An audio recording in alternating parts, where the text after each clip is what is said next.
Are you interested in understanding GLP-1 medications like Ozempic, Wegovy, or Mounjaro? Then join us on The Plus Sides, Cracking the Obesity Code, the groundbreaking podcast helping people change their lives one episode at a time. The Plus Sides podcast is a disruptor.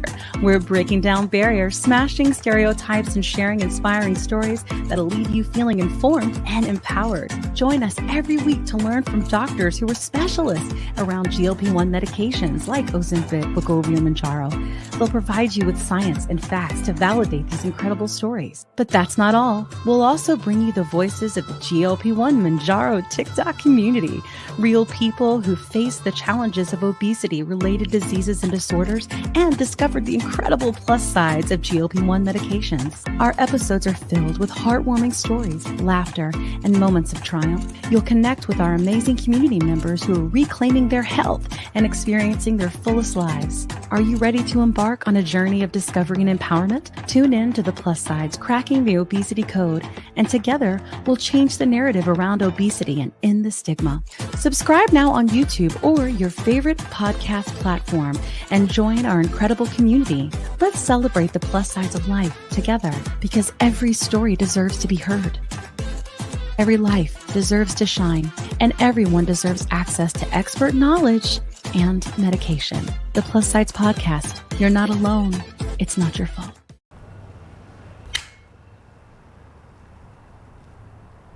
"20 seconds a week to lose 20% of your weight in a year with diet and exercise." That's the power of GLP-1s through Ro. Ro helps find the medication that's right for you, based on cost, availability, and your weight loss goals. Losing weight with GLP-1s is possible through Ro. Welcome to the Plus Sides Podcast. You are in the presence today of GLP-1 evangelist. Hallelujah. GLP-1 greatness. What did you say? GLP-1 what? GLP-1 greatness. I don't know. Oh, I was like, GLP-1 No. greatness. Hallelujah. For you people your that tongue. are new here, where you been? Where you been? Because at this point, we are now in season 4, if you are watching this podcast. And we are glad to have you here. But I'll just give you a little tidbit. We'll go round robin because this is the beginning. My name is Kim, and this is the Plus Sides Podcast. And this podcast is driven by the community that take GLP-1 medications, struggle with the disease of obesity and type 2 diabetes, PCOS, insulin resistance, all the things on TikTok. We do have guests sometimes from that are creators on Instagram or creators on YouTube, but primarily it is the very large, ever evolving and growing TikTok GLP-1 community. And we share our voices on here. Yep. And I'm emotional today because I quit my job to do this full time and be an activist and try to help people and change things, because I think that we are really in a place with science where we are there, and we are in a place with society where we are not, and we are a place where legislation, where things can be moved. And the podcast is right in the middle. So I want to be able to focus. Help. So You're in the thick of it all. it's very scary. It's like, Hang on to your butt. hang on to your butt, because it's about to get crazy. You're doing great, Mama. You really are. I'm trying. So we're going to do what we can, and I'm going to put everything I can in. I got your back. And I've taken all the GLP-1. You really have. Like all of them. The ones for obesity, the ones for type 2 diabetes, which we all know are the same. And I've taken them, and I've lost 107.8 pounds, which is like crazy, because I've even had surgery and didn't lose that. Struggled with my obesity my whole life, binge eating disorder since I was 8, and I have not binged anything at all since I started these medications. And I have healed my relationship with food. I have a stronger sense of self. I have a community. I am the healthiest I think I've ever been in my life. My life is so full, and I just want it for everybody. So I'm going to quit being a whiner, and let's talk to Kat. Kat, who are you? What you doing? Why are you here? Hey, I'm Kat. I love Prince a lot. I'm wearing my really beloved t-shirt. If you know by now. So yeah. But if you're not, then Yeah, I love Prince. Anyway, so I have leveraged Mounjaro and then PBMs, and now my candy is gone. So now, thank you to Fridays. They took my candy away. Um, but thanks Fridays. I am on compounded. And Mounjaro helped me lose 60, 65. Sometimes I got into 70. I am a proud slow responder, sometimes a non-responder. I had been a gainer for a while, for a couple of months, but I think that's also I was off of my anti-SADs, and we'll talk about on another episode. But now everything is starting to get back into check, and it's starting to come back down again. So I'm still up that happy 60, 65 range. I'd love to get back to 70, 75, but slow race. Slow pace wins the race. Yeah. So it's long haul. I mean, it's taken me 2 years, Kat. Like, it's You're doing great, Kat. You're doing amazing. So. Yeah, I want to say something really quick, because Kim and I had this conversation last week when I had a really tough morning, but I went to the gym and I exercised the demons and I was better. I exercised that demon. I did movement. Yeah. And we were talking about how, do you remember how when you would wake up and you'd have an awful day, and let's say you don't go to the gym, and the next thing you know, you're in front of a 6-pack of Krispy Kreme donuts because you're so pissed off and you're so angry, and you try to fight it as much as you can. But, and now DoorDash makes it way too easy for you to sit inside the house and hate yourself, right? And no slam on DoorDash. We know better. But we still love you, DoorDash. Yeah, we do. Would you like to sponsor the podcast? I'll order a salad. But Kim and I were like, I don't do that anymore. I have no desire. No, I don't. I don't sit at the house and stew and get sad and deeper and deeper and deeper. And a lot of it is, you're external. You work on yourself through therapy and through other, through my other doctors, and it's a whole thing. So what people think that it's just a skinny pill, they're full of horse manure. No, it's not. It's not. No, I think that's so cool, Kat. And that was what was cool, because I remember you had sort of this aha moment, like, wait, I didn't do that. I went to the gym instead. I went to a place and not because you were trying to abuse yourself or prove something or anything like that, or punish yourself. You did it to feel better. You did it. I had to switch it off. Right. Yeah. And the fact that you had the control, I think, is what's key. Right. Like that's what we talked a lot about on the show, or I never shut my mouth about it, about being able to be responsible and accountable for my own choices. I definitely felt when I was plagued with food noise that I was a slave to it. Right. Like you are. Yeah. Felt, right. And I really do think that behaviors then kind of they get from there. Right. Like, and it's like it starts, and then you start this, and then that's the way that you solve for that problem, because that's what your brain told you that you need, until you just feel really bad about yourself, Now, I just want to say, for the record, Krispy Kreme donuts are the best donuts. So it's not a bad way to spend, maybe not a box. Everything in moderation. Right. Agreed. I love it. But it was cool because you realized that you had made that choice.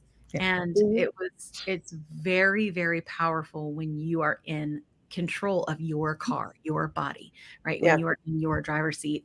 And that's been the difference for me. And when we hear people say, right, I want to take this medicine forever, and people panic because of shortages, and people panic because of all the insurance companies that are trying to take this off, basically. They're trying to keep us off them or get them off from whatever it is, right? The reason that's happening, one, is because it's really expensive, but the reason people panic, it's not because they don't want to get fat again. It's because there's sick people that need medicine, period. And that is what we talk about here. And we want to give Sabrina, who is our lovely co-host at time. JT's not here tonight. Sabrina's subbing in. We like to mix it up.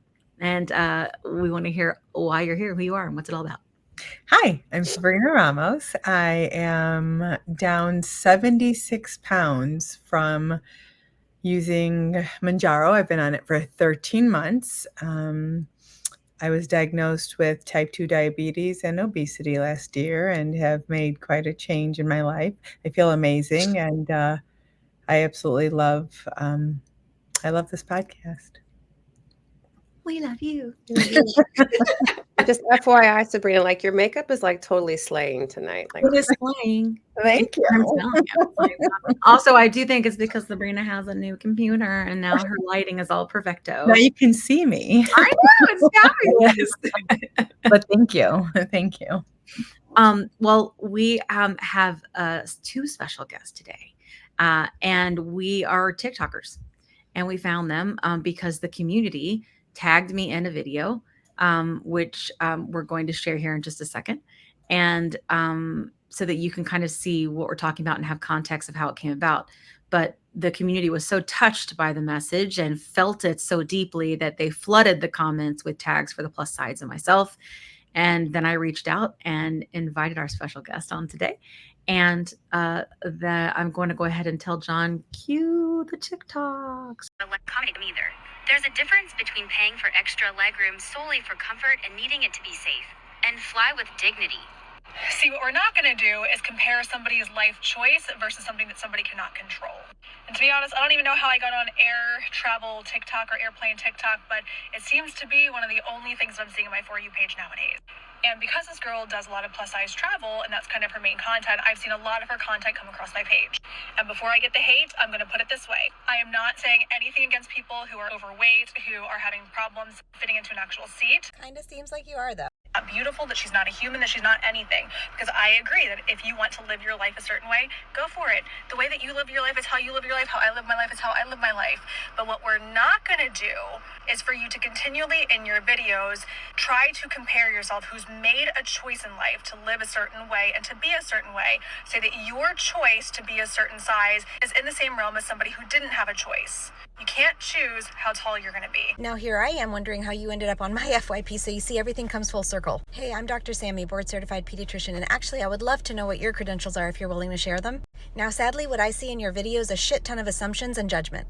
I also see a shit ton of ableism and selfishness, so I'm just going to piggyback off of what you said, and I'm going to be a straight shooter with you too, boo, okay? So here's what we're not going to do. What we're not going to do is be uneducated. Yes, absolutely, everybody has choices about how they move their body and what they put in their body, or how they take care of their body, but I would think by now in 2024 that you would have understood that not everyone has an even playing field. You can be like Elizabeth Sullivan, the lady who lived to be 106 years old and drank Dr. Pepper every day and credited her health for that. Never seemed to gain a pound. Some people choose to alter the bodies that they were given by doing Botox and fillers, and that's okay. No judgment. Others use Botox to help with their spastic quadriplegia, but my bad, you have a very specific definition of what disability is. It's not like you're disabled. You have the ability to walk, right? You have the ability to walk. You have the ability to talk. You are a grown adult who is fully able. So I'm just wondering if you could come to work with me one day and spread your wisdom and talk to my 300-pound 12-year-old patient. Mom, dad, brother, and sister are all D1 athletes, and they all eat a very healthy diet and they lead a very healthy lifestyle. But somehow his life choice was to get Prader-Willi. If you have to Google what that is, you never should have made the video in the first place. If you're going to tell me, well, that's the exception, not the rule, well, you're not in charge of deciding what the rule is and what the exception is. Or perhaps you wouldn't mind explaining your logic to my 8-month-old patient who was growing exponentially in every direction because he had a brain tumor. Maybe you can talk to him about the consequences of his actions. Videos, try to compare yourself, who's made a choice in life to live a certain way and to be a certain way, say that your choice to be a certain size is in the same realm as somebody who didn't have a choice. You can't choose how tall you're going to be. You can't choose the color of your skin. You can't choose if you're disabled. Certain things happen to certain people in life that they cannot choose or opt out of. Your size, unfortunately, maybe fortunately, it depends on how you. The confidence is not only astounding, but depressing. Listen, the more we learn about obesity, the more we learn that it is also a chronic illness, not very dissimilar to a bunch of the other things that you spoke about. Obesity is a complex multifactorial disorder, which includes genetics, disorders, medications, and environment. Now I'm going to take a wild leap here that you don't know any of that when it comes to the person that you stitched. Now in a follow-up video, you mentioned that being hypothyroid doesn't excuse you from making good choices, and people actually agreed with you. This is just to me spoken like someone who's never prescribed Synthroid before. Yet again, another misinformed assumption. We won't even talk about all the autistic, nonverbal kiddos who can only eat like 2 or 3 things. It's either that or starve, who also classify as being in the overweight category. So is that child in the disabled category by your logic, or is he just fat? You keep talking about things that we can control, and what's fascinating to me is that the more we learn about the human body, the more we realize that there are many things that we thought we could control that we actually can't control, and the only thing that we can actually control as human beings is our ability to be kind to other people. The one thing you seem to have failed at. So I'm also going to do some assumptions based on your video. I'm going to assume that not only have you never experienced any medical issues in your life and never had your ass humbled, but you've also never actually loved or been close to someone in a plus size body. You've never watched them struggle and try and diet and do all of the things that they're supposed to do, all the time being told and gaslit that they're not doing enough, all the while thinking, wow, I'm so lucky and privileged. And all they did was exist and got dealt another deck of cards. I've got a friend who was told by the medical community that she wasn't trying enough for 30 years of her goddamn life, only to find out later, because her friend happens to be a doctor, that she has something called atypical CAH. If you don't know what that is, then I can't help you. I could sit here and talk to you all day about how we're finally getting on board for understanding what processes are in place when it comes to being in an oversized body. But for now, I'll just sit here hoping that no child watches your video, because they're so young and impressionable, they're not going to realize how tone deaf and wrong you really are. They will wallow in self-loathing in the world that people like you have continued to create for them. They will continuously be fighting this uphill battle and constantly being told that what they're doing isn't enough, and the entire world is judging them for it when they haven't one day taken a look at their medical chart and seen what's up. I'll end on this note. It takes 11 years minimum to be a physician. It takes an absolute miracle to reverse your genetic makeup and environmental situation. But it takes nothing to acknowledge that you might not know what someone else is going through and to be kind. And while you sit there on your high horse judging someone in a plus size body and lecturing them to tell them that they should live the consequences of their actions every day, the irony of it all is that you also had a choice to be kind and to treat others well, and you didn't do it. Have the day you deserve. And for anyone else who's listening to this, please don't listen to people like that. They will get their time. 3, 2. Looky. It's Dr. Anna. How are you, ladies? Hi, we're doing great. Thank y'all for having us. Yeah. Absolutely. Thank you for coming, and thank you for your advocacy efforts. They matter more than you will ever know. We talk a lot on the podcast about the ripple effect, right? And the amount of people that have heard one person that went on a live and then heard it from somebody else that they aren't alone. It's not their fault. It's a disease. There are treatments and all these different things. Hearing people stand up for you, right? Even if it's somebody that appears to be in a smaller body, is very powerful. And we thank you for doing that, because it matters, you know? So, but I would love if you would take some time, both of you, to tell us a little bit about who you are and how you help people. Awesome. Well, I'm Dr. Anna. Dr. Sammy and I met in residency, and we were BFFs from the start, from the beginning of our crazy night calls together. And somehow we both ended up back in one place, and we ended up working in the same place. And then the pandemic happened, right? We had a lot of our family. So we're both pediatricians. We're community general pediatricians that practice together. And we noticed a lot of families, especially during the time of COVID, there was not a lot of access to good quality information online. So, they messaged and, they would tell us, why don't you do something online, or, Facebook or this platform or that platform? And we thought, we thought about it and we decided, okay, we could do a podcast. Like we're kind of both introverts and we were not into social media at all. If you can believe that or not, but we were not inclined to be on social media. So we actually did a podcast for a couple of seasons, and we wanted to just give reliable information to parents that are kind of in this environment right now with raising children and figuring out what information is real and what's not, and who to listen to with all the misinformation out there. So we thought we'd do our part.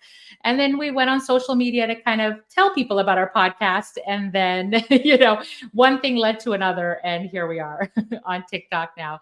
So, it's been quite a journey, and I'll let Sammy talk about it, but it's been fun, but it's been a lot because, as I'm sure you know, social media is a lot. Generally, the culture that, everything has evolved into in the last, decade is taxing, and we have day jobs too. So it's a lot, but we're just trying to do a little bit at a time, whatever we can to help parents out there as much as we can. Thank you. Awesome. How about you, Dr. Sammy? Hi, thanks for having us. This is so fun. Yes, so I'm Dr. Sammy, and as Anna said, we're both pediatricians. And because of COVID, we ventured online, and the last thing we do is podcast, actually. So now we're just known as the PediPals. I think we're a pretty prominent voice on social media now when it comes to like children and child's health and battling misinformation. And the video in question, I'm glad it brought us together. You never know, like you say stuff online, you just don't know what's going to stick and what's not. Like there's so many times Anna and I have made a video and I'm like, that's the winner, that's going to go somewhere, and it's like 100 views. And then that one I think, is because I was responding to someone that it got traction. But I'm glad I hope it's okay to say, but we've never heard of you guys before. But I also think that we're kind of on different parts of TikTok, Yes. Yeah. And so like, well, I follow you because I have a kid. And so I so I've commented on things that you've done before and followed you before. But yeah, no, I mean, it makes sense. Like we've been around not even a year and a half yet. So y'all are, on this corner of TikTok and we're on the other corner. And I didn't see the tags, or I don't know if you did, Anna, but it was, and anyway, regardless, it was really cool that, the internet's wild and awesome in some ways, and it brings people together that never would have happened otherwise. So, but I just wanted to say, what you guys accomplished in that short time is amazing. And so when it got brought to our attention, then I was kind of like binging some of your podcasts because I was like, this is amazing, because we didn't really know that this was out there. So like Sammy said, the universe had a plan to bring us together. So, and I do think it all kind of brings us, together for a reason, like at certain times, like, and I do feel like when I look at the episodes that we've had, it almost always usually aligns with something that's kind of big going on in discussions and in the news or whatever it is. And, and like, I think sometimes the algorithm knows better than we do, Food has definitely been a very dominant voice in my head. That's not the main focus anymore. Dieting, exercising, and adding GLP-1s through Row is a game changer. I have such a sense of mental freedom since I started with Row. Food no longer controls my thoughts. Family time used to revolve around food, and now it revolves around what we're going to go do together. That's so true. Yeah. The algorithm is really weird. So lately I've been on mountains and hiking of TikTok, which I'm not opposed. It's gorgeous, but I'm like, where did this come from? Yeah. Just waterfalls and waterfalls. It's very peaceful, my scrolling. I'm on Ballerina Farm TikTok. I don't know how I ended up there. Same. I guess we have the same algorithm. It's so wild. I don't know how that happened, but it got me. Yeah. That's crazy. Ballerina TikTok? Do that immediately. Or It's TikTok. Ballerina Farm. It's a whole thing. It's a whole thing right now. It's a whole thing, you guys. We could tell you about it Do later. they but grow ballerinas? I have to know this part at least. No, it's farm there? basically it's a woman who used to be a ballerina who went to Juilliard, who got married and then dropped it all, moved to the country, owns a farm, has 8 children. And is homesteading. And there's a whole controversy with it. Ooh, that sounds super interesting. Yes. Once you look it up, you're going to be stuck on it. It's going to be in your feed forever. Yeah. Oh yeah. There's a lot of opinion. Maybe I'll do it on my backup account just in case. Yeah. Sorry, Guy, go ahead. Oh, it's fine. Is it PediPals? Yeah. So I pronounce it correctly? Yeah. Cool. Great. So since we're talking about 2 pediatricians, of course, we're going to chat about something that has affected both Kim and I, which is childhood obesity. Can you kick us off with any sort of statistics as they relate to childhood obesity? Are the numbers growing, and by how much? Okay. Yeah. You go first, and then I'll go. Sure. So yes, I think the CDC reported that it's almost 20% of children and adolescents are affected by obesity right now. And that is, I believe, a triple kind of increase since the 1930s or so. So it's about 1 in 5 now. And so it has increased, and it does affect obviously a lot of families and a lot of children. So it's definitely a ubiquitous topic and something that we as pediatricians deal with every day. Yeah, and a lot of the statistics, some of that data that we've collected, like, for example, as you guys know about the BMI and about a lot of the medical statistics that, they are focusing on certain populations. They're not always very accurate. Obesity is a very complex thing, right? Yes. We know every body is different. Every size is different. Every culture is different, and every gender is different. So there's a lot of factors in play. And with obesity, it's hard to kind of quantify things because, like you said, there's people in larger bodies, there's people in smaller bodies, and where health and hormonal balance and all these things intersect, it's not as simple as let's see what the BMI has been over, the last 30, 40 years. So me and Sammy kind of deal with this discussion on a daily basis because a lot of parents come to us and say, I'm worried about my child's weight, or I'm worried about their BMI, or I'm worried about this. And so there's just so much that goes into that conversation that it's hard to quantify for statistics, and it's hard because everybody's so different. So yeah, it's just a difficult topic to start with. I really appreciate that approach, like what how you're sharing it, because it's true. We don't take into consideration cultural, socioeconomic areas, genetics, body type, anything. And BMI is kind of up for debate. It's straight trash. It's trash. Just try to be PR friendly. Yeah. And it's unfortunate because as pediatricians, even the AAP, the American Academy of Pediatrics, recognizes the limitations of using BMI. Yeah. But it's cheap right now. So it's the only thing we can do to kind of level the playing field across the country where there are different socioeconomic statuses and there's different access and there's all kinds of different things. For now, I don't think it's the future of medicine, but right now it's the only thing we have. But it is a very flawed metric. So it definitely poses a lot of challenges for us when we're treating our patients too. Imagine with children, it's even I feel like more difficult. And I'm wondering, I'm going to hijack right quick just because it's relevant. We had been hearing, so we know One Telehealth that they kind of started a peds side, and they specifically do genetic testing to test for obesity. Do you know much about that, or can you explain that to us? Because I don't know much about it. Yeah, so I think when it comes to genetics, again, there's a lot of work being done because there are several conditions, like Sammy touched on her video that you guys were talking about, with syndromes like Prader-Willi, things like autism, a lot of which have genetic connections, right? And that could have obesity associated with it, not just from a metabolic standpoint, hormonal standpoint, but also a behavioral standpoint. Like you guys were mentioning, there's it's a multifaceted approach, right? And so it's, again, not as clear cut as a single gene or a single thing that you can find, right? But there are some genetic conditions that might be more prone to that.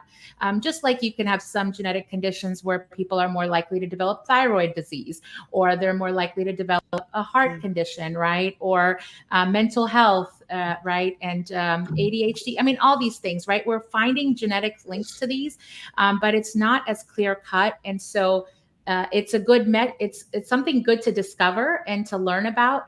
But I think having the big picture in place, makes us have to look at multiple things and not just one. Absolutely. It's the whole spectrum of obesity, really. Yeah. Like it's not one thing. It's not. And as clinicians, it's challenging for us because there's some more common things that we can look for, which most of us do, honestly. But then, it's just a Pandora's box. I mean, there's just so many things that we haven't tapped into, so many rare disorders, so many rare metabolic, endocrine, which is hormonal imbalances, all kinds of things that would require, like, first of all, insurance approval, or, you know, and then also just knowing what to look for. So it is, we do all as physicians kind of look for the common things, but I think we're missing a lot. Yeah. Yeah. And we actually kind of had a little sigh of relief when the American Academy of Pediatrics released this paper about obesity and how to kind of just start the discussion, a more in-depth discussion that wasn't just so plain and simple as BMI or as metrics that or growth charts even that we check on our visits, on our well child visits. But it was this paper that they came out with a couple of years ago was going through all of these things, like socioeconomic status, like cultural. And so I think it was really a relief for all of us that had been waiting for that, you know, in the medical community. And it was validation for a lot of people. And it was eye-opening for a lot of people because of how, you know, the training, even in medicine, it's been evolving so rapidly in the last, several decades. So we were just very excited that we were talking about it. It's not going to be perfect. There's not going to be an easy, one way to do anything, but starting the conversation and having the conversation is the most important part. You guys, I wish I had that with you. These were guidelines that were like released by the AAP. So there's guidelines on like how to treat asthma, how to whatever, and they come out, you know, every time, you know, the AAP realizes that something's outdated, we have new data and we need to. This was 100 pages. Yeah. I'm not kidding. 100 pages were the new guidelines, and the conclusion was we don't know anything. It's not simple. Yeah, it was just like, this is complicated and we're just starting to figure this out. And it got a lot of criticism because they were really kind of being, in my opinion, progressive and talking about medications, even for children. And so, it was like the recommendation was to be aggressive, wasn't it? Wasn't it something like that? Like they were saying we should aggressively treat it right now, like with these medicines, right? Like wasn't that? I remember when it came out, we were all like, yes, it was really like we just need to stop recommending diet and exercise, and we need to do something. Wow. Finally. And well, everyone freaked out. Like parents were freaking out. Pediatricians were freaking out. Like everybody was like, I remember I was just driving to work and I heard it on the radio and people were just like, oh my God, how dare we, you know, even think about this? And so we kind of had the opposite approach. We were kind of like, finally, but people really did have a panic attack because when it comes to medicines, you know, with kids, it's also it's a sensitive thing. For a lot of parents. I'll be honest with you. I mean, my son's autistic. He does not have weight issues, but his dad and I both have obesity now. I've always, I'm telling you from the beginning of Kim, there is no skinny Kim in existence. I'm not even skinny now. I'm just not. I'm a big human. Me too. Yeah. And my son though is more. He's very tall and lean and all of that, but he is autistic and he is a snacker. And he loves them snacks. And so I don't want to put my food stuff on him, right? So when I've been learning a lot about, you know, the brain and how it's all kind of involved by having so many doctors on our show to share with us so that we can understand our bodies, right? And I'm like, what do I say to him so that he can understand nutrition, right? Without my stuff coming on him. And I just explained that there are no good foods or bad foods, but that everything's just food and everything's just fuel. And I explained it like a gas station, like all the fuel will get you where you're going. But for now, what I want you to do is it's okay if you have McDonald's, but I want you to lead with your protein. And I don't want you to have McDonald's every day because we want some premium fuel. We want more premium fuel than we have the low grade fuel. And he goes, Mama, that actually made a lot of sense. And I was like, oh God, like, you know, because I mean, it's hard. And I think a lot of parents that also have obesity, you know, when we see our kids with it, or we think we see it like with our kids, it's hard to know what to do. And on season, it was the first season, episode 5, I was interviewing a doctor who's an obesity doctor and he's a bariatric surgeon. And I asked him if I could broach the subject. And he told us in that episode, and it was eye-opening for many of us, and it's a very popular episode. It's called Fat and Lazy. Go watch it. Oh, Dr. Rosen. And Dr. Rosen. Dr. Rosen. And he said, okay, like, let's just talk for a minute. He goes, there actually are kids, like, and when I say kids, I mean adolescents, obviously, right, that get bariatric surgery. And I was like, what? And he was like, yeah. I go, there are surgeons that do bariatric surgery on kid. He's like, yeah. And we were just like, are you kidding me? And this is me, like, obesity advocate. You know what I'm saying? Like, I had no idea. I mean, a lot of that I've learned like on the show. But what blew my mind is then he actually brought up the Prader-Willi. I don't know if I'm saying it right. Prader-Willi? Yeah, he's saying it. Yeah. Yes. Okay. He brought it up and he was like, honestly, there is no treatment for that. He goes, so a medicine like this, as opposed to doing surgery on a child, which is going to last forever, could be a really good treatment. And it's not that you have to do it, but you should be able to talk about it as an option, right? I think that's what's key, right? Is let's have a discussion of what's available, right?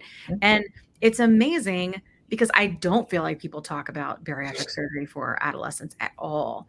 We have some people in the community though who did, like as teens, have surgery, and then even now, then eventually regained, and now are on the GLP-1 and in a better place, you know. But it's so true. It's such a complex disease, which is why when I hear people respond and say ridiculously outlandish things like just eat less and move more, I'm like, it's so frustrating. It must be so frustrating as a doctor to hear that. Like, as a human that just struggles with it, like, it drives me crazy. But I feel like if you guys would be like, I can't even with these people.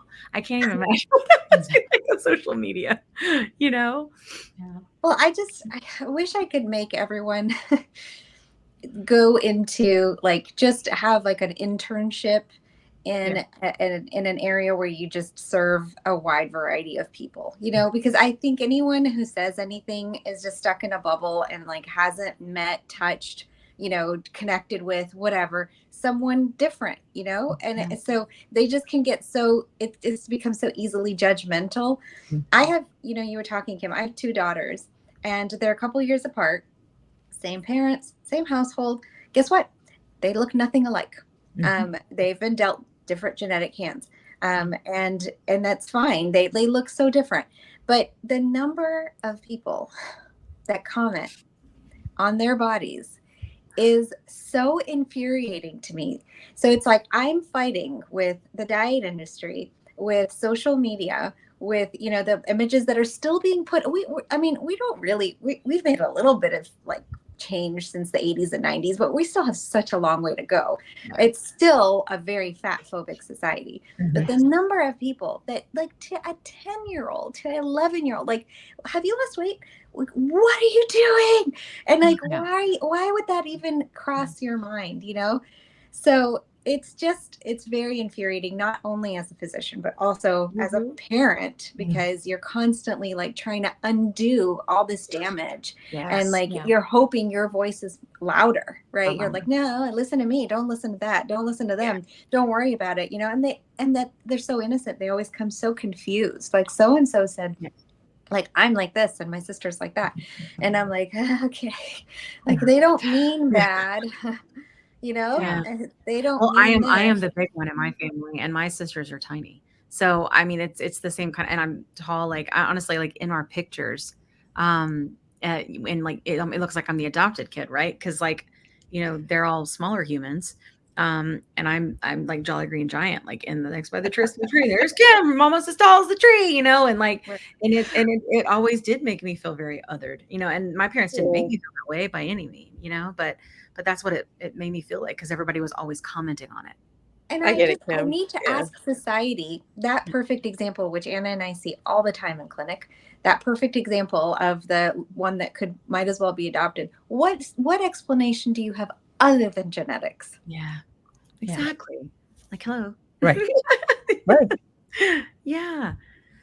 I don't know, Kim. I think you look a lot like your sister, Sam. As I'm talking over you, my bad. I think Sam's older now, but Sam's older now and she has obesity. No, in the face. Like when I worked with you guys, I used to work with them way back in the day.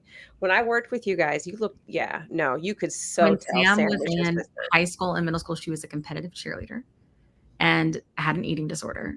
And she's pretty open about it. Like, I'm not like busting her. She's my baby sister. We're 11 years apart.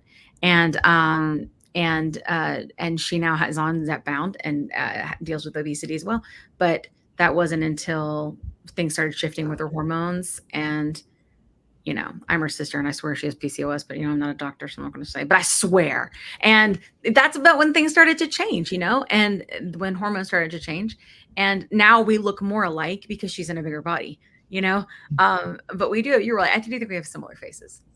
Yeah. But more so now that I am the middle child, and I am the tallest, biggest, but my sisters, we all have brown hair and brown eyes, but our brothers are blonde and green or blue eyes. So I get it. But yeah, I'm just the tallest, biggest. It's all right. But anyway. But I mean, forget, I just want to say, forget children and, young, impressionable, teens and preteens. But I feel like so many adults internalize this, I mean, I was always in medicine. I am a doctor, right? I had my own weight journey. I had my own weight struggles, and got different messages from my parents, from my family, right? There's a lot of messages thrown at you. And from us, we understand it. We're privileged enough to understand it from a metabolic, chemical, biochemical way, but I would say for a majority of my life, I still felt like I was doing something wrong, that I was missing something, and that's an educated person, that's a grown ass adult, right? That's a physician. So it's I think the mental health part of it is very complex. And I was one of the fortunate ones. My family only had positive messages. I was, in a way, I didn't really understand how my body was. I didn't never really thought about it until way later, I think, until maybe end of high school or college. I didn't really understand or do the comparison thing, because I got so much positive reinforcement from my parents and specifically my parents, that those noises, I didn't even actually hear it, which is amazing. I don't know how that happened. But later, later when I actually heard it, then I really heard it, right? So like you mentioned, like Sammy mentioned, oh, you did such a great job, you lost weight, or let me give you, and they're all well-meaning, so my family is Indian, right? So they are big into the Ayurvedic, the holistic medicine, right? So I got so many things, like try this herb and try that herb, and let's do it this way, right? And so all those messages, even though well-meaning and seemingly kind, were so detrimental, right? And so it's just fascinating to me, how and I was very resistant to medications until way later, I remember me and Sammy would talk about it all the time, and it just doesn't make sense, the way the metabolism is, it doesn't make sense. And I think I had this kind of aha moment way later, saying that because I went through this diet culture, I went through the whole dieting. So just to tell you, I mean, I did every diet in the book, and I would do I would reach a certain point. That would be my set point. I couldn't lose weight beyond that point. And then something would happen in life. I did this during residency. I did this during medical school, where I had no sleep, nothing. I did these extreme diets where it was just protein, no fruit, very restrictive, right? Very restrictive. And I was supplementing. I was doing it with a physician too, under the guidance. I wasn't just doing, random diets online, right? And was being very methodical about it. And I would reach a certain point. And then, of course, as we know, you cycle back, right? Without even doing anything. And so I told Sammy one time, I was like, it can't be normal to not be able to have fruit and yogurt and beans and lentils, these are all healthy, nutritious carbs. Why is it that I gain 20, 30 pounds when I'm just eating fruit, or eating yogurt, right? And then you also do that behavioral cycling where you're like, well, nothing works, so I might as well eat what I want to eat, right? So, I mean, this is the narrative that goes not only for people that aren't educated, but even for people that understand the biochemical part of it, right? It's deeply ingrained in our society. And I think unless people share their experiences and actually give these anecdotes, there's no way for people to feel like they're not doing something wrong, or that they are doing something wrong. Absolutely. I mean, honestly, even people in our community that are first starting the medications, they hit stalls and set weights and they panic. They'll come in our lives and they're like, I'm not losing weight. What am I doing wrong? I mean, it's like, it is a constant theme. Now, keep in mind, like us in the GLP community, we take our lives pretty seriously. While I do think that there are some people that may play a little fast and loose, most of us from the doctors in our community, we take the lead, right? So we talk about what we do, what we would do. We tell people to go to their doctor, things like that. But when we do lives, we're more answering things that the doctors don't tell people anything. They give them these medicines and then they just like set them loose, and nobody ever tells anybody what's a set weight. Nobody ever tells anybody, you know, what equals a good dose. We have people come in our lives sometimes and they will say, oh God, I'm so sick. I just got out of the hospital. I've been on Wegovy. I'm sorry. Why are you feeling bad? Because we don't want to just assume, right? And she's like, well, I started on 2.4. Why? Like, because there was a shortage and that's what the doctor thought was okay. They thought eventually you'll go to 2.4. So it's fine. No, that's not the case. So we try to guide, but direct people back to the doctor. But the problem is most doctors don't know. Right. So then now we're having even more issues where now doctors are scared to prescribe because they don't know how to help them manage side effects. Right. And then people are scared of side effects. So then they don't go to their doctor, and then they don't ask their doctor for it, or they're like, my doctor won't prescribe it. So it's like this, it's just getting worse. It's like, it's so bad. And we're trying to let people know like about these things. I would love it if you wouldn't mind. Like, I know this is like introductory, but could you explain a little bit for people that are listening, sort of the idea between the set weight theory and like where that comes from? Yeah. So I think like, you know, with anything, you know, when I explain it to kids, you know, and I show them the growth chart, this is the simplest way I can explain it to kids. Cause, you know, like you're talking about, you have, you know, 2-3 siblings and they're all different weights and sizes, right? Different body types completely. And parents are like, I'm worried about this one. Right. So first of all, I tell people that, you know, this is a range of normals, or the most common in the country, right? You could be always at the top of the charts. You could always be larger body side. You could be at the bottom of the chart. Always doesn't mean you're healthier, right? That's basic, right? Doesn't mean you're healthier if you're always been a small size. We know those people that eat and they eat all kinds of foods and they never gain weight, right? We have a colleague that is like that. And so, and then eating. right. Yeah, exactly. So there is, so that in itself is one thing that you kind of have to establish, that, that weight doesn't equate health, right? And what we look at is if you've consistent with whichever curve you're on, if you're consistently following that curve, then you're following the trend, you know, that we would expect. Now, if we have big jumps up or big jumps down, then we look at it. You know, there could be a reason for it. It could be a hormonal reason. It could be your diet change, your exercise regimen change. You started playing sports, right? There's all kinds of things, right? But and then you could have the people that are always on the bottom of the chart, but same thing applies. If they drop or they jump, right, that is still something we look at. And then when it comes to risk factors, so, you know, do you have a family of everyone that has diabetes, that has obesity? You know, how prevalent is it going to be for that to be in your genetics? You know, and the goal is to prevent these chronic diseases, right?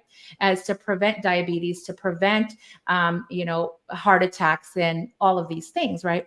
So with the set point theory, like, I think understanding that your weight is kind of is very identifiable to you regardless of where you are. And it's just like, you know, your body has been used to operating at that weight, and all the energy sources that it's using to maintain that weight, right? And then when you do these diets and you lose a lot of weight, you know, then your body at one point will be like, I cannot, you know, function. I'm not used to this. Like, I'm used to expending so much energy, so much carbs, all of that. And so your body has an internal set point that it sets. And then a lot of people see that, you know, what is it called? Like, you know, it's like a yo-yo effect, right? You're constantly trying, but you can't get through that, right? Now, with the help of medications, with the help of certain strategies, people can move beyond those, you know, those set points with the help of physicians and science and all of that. But what happens is people get stuck then they give up, and then they feel like, something's wrong with them, or they're not trying hard enough. And then that yo-yoing is not good. And the other thing I tell people is that, when you're losing weight, you're losing muscle mass, you're losing fat, you're losing water weight, right? Your bones, all that makes a part of your weight, so you could have a higher muscle mass and weigh more, right? And when you're losing weight, you want to be careful of what you're losing as well, right? You want to have a balance of where you started off and you're trying to maintain protein, your muscle mass. So a lot of kids and families just feel like, yay, we lost 20 pounds, right?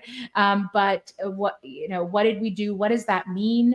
And so it's complex. And I think the set point thing doesn't really play into until you've cycled through this multiple times. But for kids in general, I feel like I have to break it down with like, my body's different from yours. Yeah. Yeah.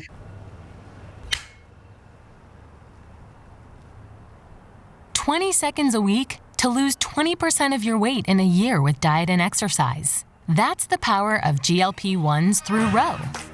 Ro helps find the medication that's right for you, based on cost, availability, and your weight loss goals.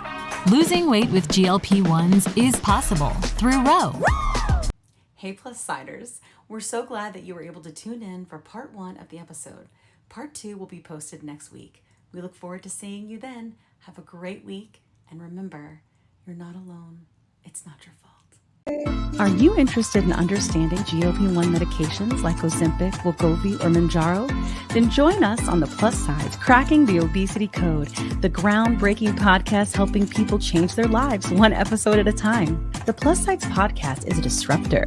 We're breaking down barriers, smashing stereotypes, and sharing inspiring stories that'll leave you feeling informed and empowered. Join us every week to learn from doctors who are specialists around GLP-1 medications like Ozempic, Wegovy, and Mounjaro.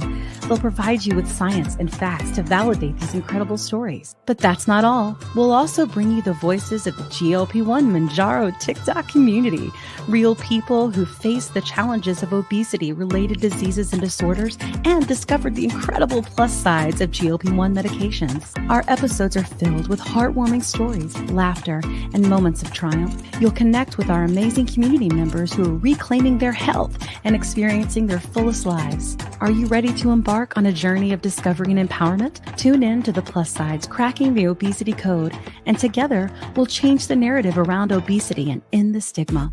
Subscribe now on YouTube or your favorite podcast platform and join our incredible community. Let's celebrate the plus sides of life together, because every story deserves to be heard. Every life deserves to shine, and everyone deserves access to expert knowledge and medication. The Plus Sides Podcast. You're not alone. It's not your fault.